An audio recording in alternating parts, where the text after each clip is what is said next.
En aquel tiempo dijo Jesús a sus discípulos: Tened ceñida la cintura y encendidas las lámparas.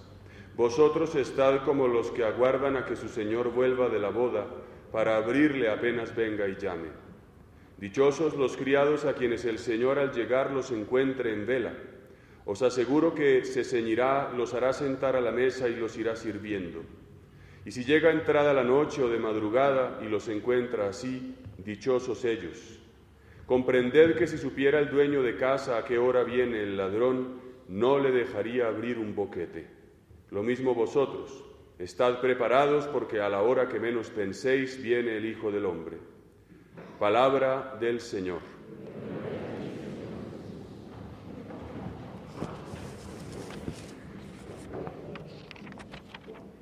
Hemos escuchado este largo trozo de la carta a los Hebreos.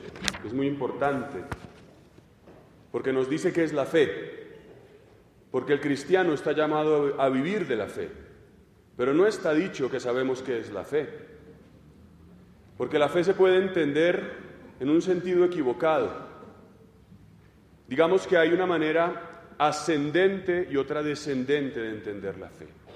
Una primera, que es producto más bien de la religiosidad natural que tiene todo ser humano, es aquella en la que el hombre tiene un plan, tiene un deseo y quiere que Dios se lo cumpla y se lo bendiga.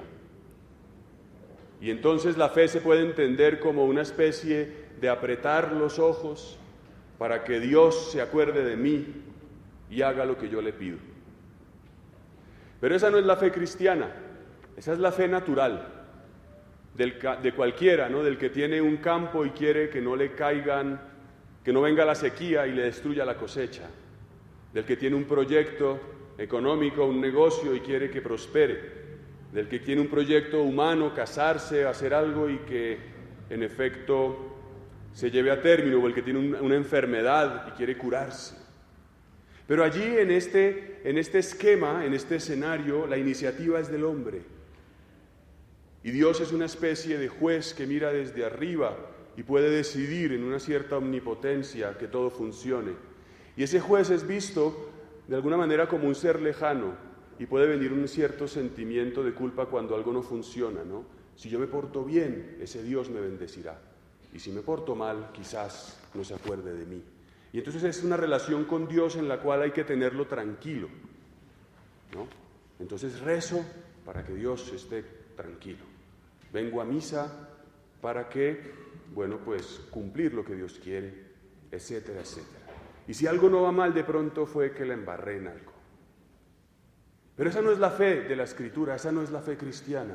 La fe cristiana es esta de la que habla la carta a los Hebreos, que tiene como el máximo exponente a Abraham. Abraham, este personaje que aparece en el primer libro de la Escritura, en el Génesis, con el cual Dios inicia una historia de amor, con el cual hace un pacto, una alianza. Abraham es un hombre anciano, que a los 75 años es un hombre fracasado. Y esto es muy importante porque tú y yo podemos sentir tantas veces un cierto sinsabor en la vida, ¿no? Me casé, pero no estoy seguro, pero ya estamos en estas, ¿qué hacemos? Y no solo aplica a la gente mayor, a los jóvenes. Puedes tener 18 años, 15 años, 25 y pensar, ¿y mi vida hasta aquí qué? Y entonces ¿por qué digo que es un fracasado? Porque Abraham tiene todo menos lo importante. Tiene rebaños, tiene una cierta riqueza material, pero no tiene todo lo que un nómada de su tiempo desearía, que es una tierra y una descendencia. No tiene un hijo, su mujer es estéril. Y en ese sentido, aparentemente lo tiene todo, pero en realidad no tiene nada. Y en esa circunstancia, donde todo parece que no tiene un horizonte, porque como digo es un anciano, se le presenta a Dios. Y Dios le dice a Abraham, sal de tu tierra. O sea, el de la iniciativa con Abraham es Dios. Y es impresionante porque Dios no le da prácticamente ningún detalle. No le dice vas a ir a tal sitio, allá te va a esperar fulano, la cuenta en el banco es tal, no te preocupes, el itinerario, aquí el check-in ya lo tienes, tal, nada. y Abraham obedece. Entonces la fe en la Escritura no es apretar los ojos para que Dios me salga esto que necesito, sino es obedecer. Esto es muy importante. Porque el que obedece permite que Dios haga algo con su vida. El que no obedece pretende llevar su vida bajo sus propios diseños y planes, y es tal su intención de controlar la historia que no permite que Dios actúe. Abraham obedeció. Por fe, dice la carta a los Hebreos, obedeció Abraham a la llamada y salió hacia la tierra que iba a recibir sin saber a dónde iba. Esto es muy importante porque Dios nos pide obedecer. Recuerdo una familia joven, tenía 2 hijos, y ellos sentían en su corazón que Dios les pedía tener otro hijo, abrirse a la vida, pero no, porque todavía no tengo pues el seguro de estudio del doctorado en no sé dónde, entonces es muy imprudente abrirse a la vida. Pero en su corazón entendieron que no se trataba de eso, sino de obedecer. Y luego han tenido no solo uno, sino otro más. Y han tenido una experiencia de Dios. A Dios hay que obedecerle. Tú puede que, y yo también, que hoy tengamos unas ciertas intuiciones que Dios haya inspirado en nuestro corazón, de obedecerle, de hacer algo. Pues yo te diría hoy, ánimo, obedécele al Señor. Quizás haya alguien aquí que haya pensado, oiga, yo, ¿por qué no voy a ser sacerdote? Yo, ¿por qué no cambiar de negocio, que esto que estoy haciendo, y hago otra cosa? ¿Por qué no dedico más tiempo a servir a los demás? Y tenemos tantos miedos que no nos dejan experimentar que Dios nos ayuda.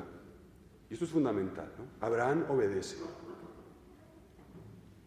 Y dice, por la fe también Sara, cuando ya le había pasado la edad, obtuvo fuerza para fundar un linaje. Dios hace lo imposible, hace que en la Virgen María nazca una criatura sin intervención de varón, hace posible que esta mujer estéril tenga un hijo.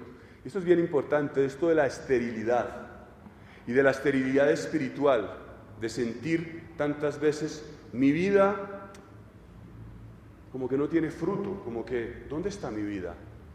Pues la fe hace fecunda la vida. La fe hace fecunda la vida. Y luego dice, que es lo más grande. Por fe, Abraham, puesto a prueba, ofreció a Isaac y era su único hijo. Después de que Dios le dio un hijo a Abraham, que se llama Isaac, cuando era un adolescente este muchachito, Dios le dice, sacrifícame a este hijo. Y Abraham obedeció. Cuando iban subiendo al monte Moria a ofrecer este sacrificio, este niño le decía a su padre, ¿y dónde está el cordero para el sacrificio? Sin saber que el que iba a ser sacrificado era él. Y Abraham le respondía, hijo, Dios proveerá el cordero. Y llegó al extremo de atar a su hijo en el ara del sacrificio, de levantar el cuchillo, y en cuanto lo iba a hacer, Dios le dijo, detente, porque he visto que me obedeces. Y entonces encontró, enredado por los cuernos en la maleza, un cordero y lo ofreció. ¿Y esto por qué es importante?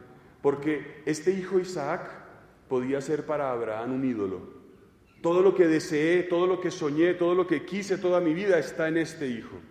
Y entonces este hijo se me vuelve mi pequeño Dios. Y así somos nosotros, deseamos cosas y hacemos de cositas nuestros ídolos. Mi empresa por la que trabajé toda la vida. Mi carrera, mis títulos, todos estos que están aquí. Mis proyectos personales.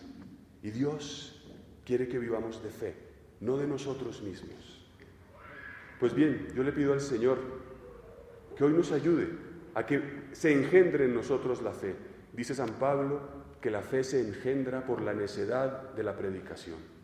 Y yo le pido al Señor que hoy nos la dé para que vivamos tú y yo de fe. Que esta semana vivamos de fe, no vivamos de nuestros proyectos, que dejemos que Dios actúe y que le preguntemos qué quieres de mí y que lo obedezcamos. Así sea.